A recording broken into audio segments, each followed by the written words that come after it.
Meu nome é Gabriela Correia de Faxina, eu curso Arquitetura e Urbanismo e o nosso trabalho é sobre ética e aborto. Eu vou começar a falar sobre a primeira parte, que é a relação do tema com a ética. Aqui no Brasil, então, o aborto ele não é uma questão puramente médica ou uma simples discussão ética. Ele é algo muito maior, ele é um problema social, ele é uma lei, portanto ele é proibido e ele é liberado em apenas 2 casos. O primeiro, que é quando a mulher está grávida, fruto de um estupro e deseja abortar. E o segundo, que é quando a mulher está grávida e essa gravidez pode apresentar um risco de vida para a mãe. Bom, a gente tem 2 opiniões bem delimitadas e bem contrárias sobre esse assunto. E são essas 2 opiniões que ajudam a gente a entender sobre o problema ético do aborto. A primeira, que se diz pró-vida ou conservadora, afirma que o feto tem direito moral à vida. E nesse caso, o aborto seria errado, pois esse direito à vida seria algo superior ao direito da mulher. E a segunda, que se diz pró-escolha ou liberal, ela afirma que a mulher tem o poder de decidir sobre o seu próprio corpo, então deve optar por fazer ou não o aborto. Nesse caso, o aborto seria um exercício inviolável dos direitos das mulheres. Bom, o papel da ética não é dar respostas, mas sim fazer perguntas. E para a questão do aborto, essa resposta deve ser dada por toda a sociedade, pois esse problema já não é mais algo individual, puramente médico ou simples, ele é algo muito maior que engloba a toda a sociedade. Boa noite, pessoal. Meu nome é Cristina, sou estudante de Arquitetura e Urbanismo e hoje eu vou falar para vocês sobre a historiografia do aborto. Na antiguidade, o aborto não era considerado nem crime nem delito, tanto que Sócrates sustentava que o aborto era um direito das mulheres e os homens não tinham voz nesses assuntos. Algumas ervas específicas utilizadas em métodos abortivos eram reconhecidas pelos egípcios, gregos, romanos e mesopotâmicos. Na Idade Média, houve uma crise de mão de obra. Com isso, a necessidade de controlar a reprodução feminina foi vista como urgente. No fim do século XV, foi instalada uma política sexual, descriminalizando o estupro e dando acesso livre aos corpos femininos. Nesse contexto, surge o famoso caça às bruxas, no qual as mulheres, em sua maioria pobre, eram perseguidas e atacadas por causa de suas resistências. A partir do século XVIII, a mulher começa a perder o conhecimento sobre os saberes do corpo. As visões do parto, gravidez e aborto também são alteradas. Nesse momento, o feto passa a ser considerado uma entidade autônoma, trazendo consequências para as reflexões tanto da Igreja quanto do Estado. Durante o século XIX, entrando pelo século XX, o Estado passa a tutelar o nascituro e a reprimir o aborto. As primeiras legislações sobre o aborto surgem no século XX, com a definição de penas para tal crime. Com o fim da Segunda Guerra, a pílula anticoncepcional proporciona à mulher o controle da sua fertilidade e a maternidade deixa de ser o destino de muitas. Com isso, inicia-se o processo de separação entre sexualidade e maternidade, trazido pelo movimento político denominado feminismo nos anos 60. Nos anos 70, na Europa, essa discussão ganha as ruas e os legisladores são chamados a discutir o assunto e a rever as leis punitivas. O tema ainda hoje é motivo de discussões calorosas, especialmente no hemisfério sul, onde o aborto ainda é crime. No entanto, em alguns países, ele é permitido em alguns casos específicos, como engravidez por violência sexual. Boa noite, meu nome é Zélia Fernando Cínio, eu curso Arquitetura e Urbanismo e o tema do meu trabalho é sobre ética e aborto. Bom, a discussão pública do aborto às vezes é considerada um conflito de direitos, de ideais morais e éticos. Por um lado, o movimento antiabortivo alega que a gestante não tem o direito de privar o feto à vida e poderá acarretar danos irreversíveis para si mesma, sendo fisicamente ou mentalmente.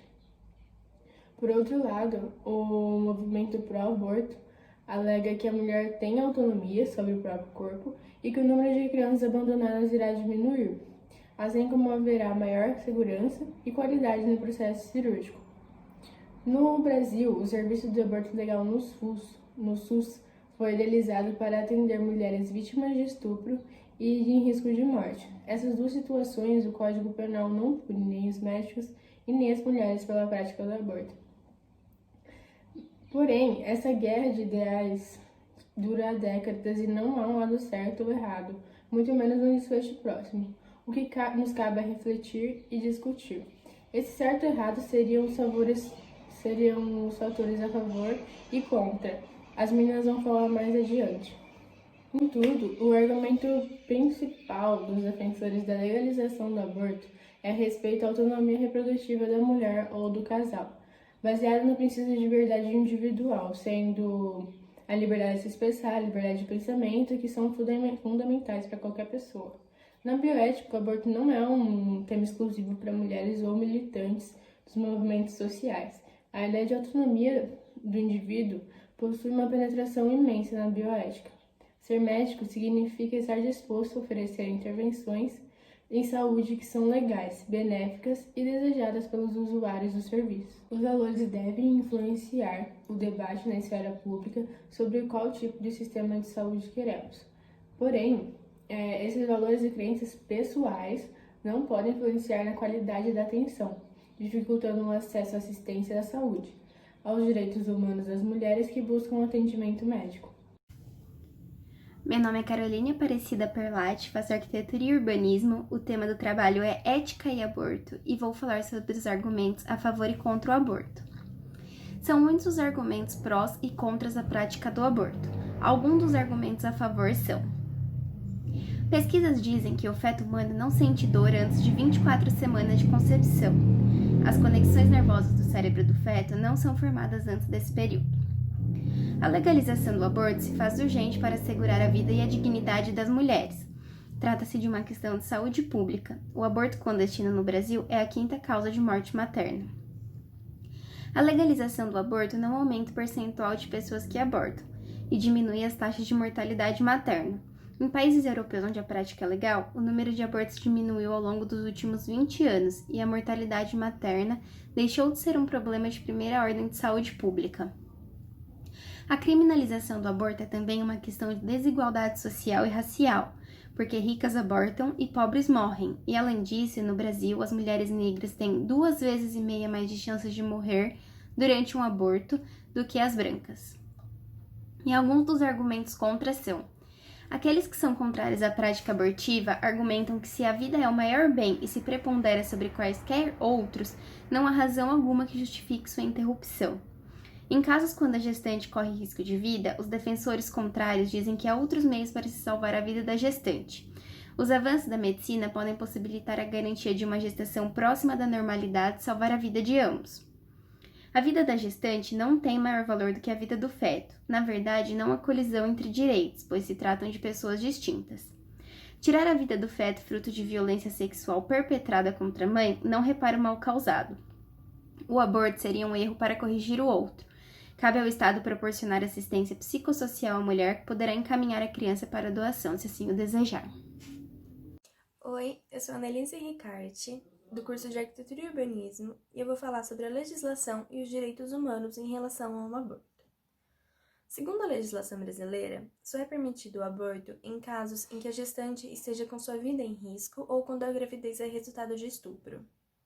A Declaração Universal dos Direitos Humanos aponta no artigo 1 que todos os seres humanos nascem livres e iguais em dignidade e direitos. São dotados de razão e consciência e devem agir em relação uns aos outros com o espírito de fraternidade. No artigo 3, dispõe que todo ser humano tem direito à vida, à liberdade e à segurança pessoal. Logo, a vida e a liberdade devem ser protegidas. No entanto, deve-se haver dignidade para tal proteção.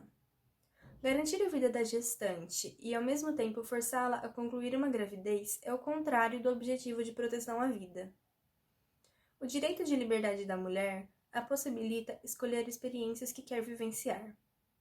Há casos em que a gestante não está física ou mentalmente em risco e o bebê tem uma boa saúde, como uma gravidez não planejada, em que a mãe enfrentará muitos desafios, onde seus planos de vida e carreira serão afetados, o que a limitará na busca por uma vida digna. Concluímos que o feto apenas detém uma perspectiva de direito, contra os direitos já existentes que a mulher adquiriu ao nascer. O valor moral do feto cresce com o tempo de gestação, atingindo seu auge ao nascer, mas a mulher já tem todos os seus direitos garantidos e não podem ser desconsiderados. Oi, gente, boa noite, muito prazer, meu nome é Júlia Pavan, eu sou estudante do curso de Arquitetura e Urbanismo e eu já estou aqui para falar para vocês um pouquinho sobre a cultura religiosa em relação ao aborto. A primeira religião que nós escolhemos é a do hinduísmo. De início, eles são contra o aborto, porém, se for preciso realizar a prática do aborto para salvar a vida da mãe, eles são a favor. Os hindus prezam muito pela cultura da reencarnação. Então, para eles, desde sua concepção, o feto ele já é formado por sua alma e matéria. E se você pratica o aborto, você estaria corrompendo um ciclo a qual aquele feto estaria destinado. Então, para concluir, os hindus são contra o aborto justamente por essa questão da reencarnação. Porém, se for preciso, eles acabam sendo a favor para salvar a vida da mãe. E a outra religião que nós escolhemos é o catolicismo. Diante ao magistério da igreja, se você pratica o aborto, você estaria praticando um homicídio, que é tirando a vida de uma pessoa inocente. Então, para eles, é inaceitável a prática do aborto. Também, diante ao magistério da Igreja Católica, eles têm registros no qual classificam o aborto como lícito e o aborto ilícito. O aborto lícito é quando ocorre, quando a mãe precisa estar retirando o feto por questões de saúde. Então, dessa maneira, o aborto ele não está sendo prejudicial de uma maneira direta ao feto. E o aborto ilícito, para eles, é aquele aborto praticado de uma forma direta, no qual os pais decidem realmente retirar o feto e tirar a sua vida. Então, para concluir, a Igreja Católica preza por não abortar, mas se for necessário, eles prezam também pela vida da mãe. Obrigada, gente. Tchau, tchau.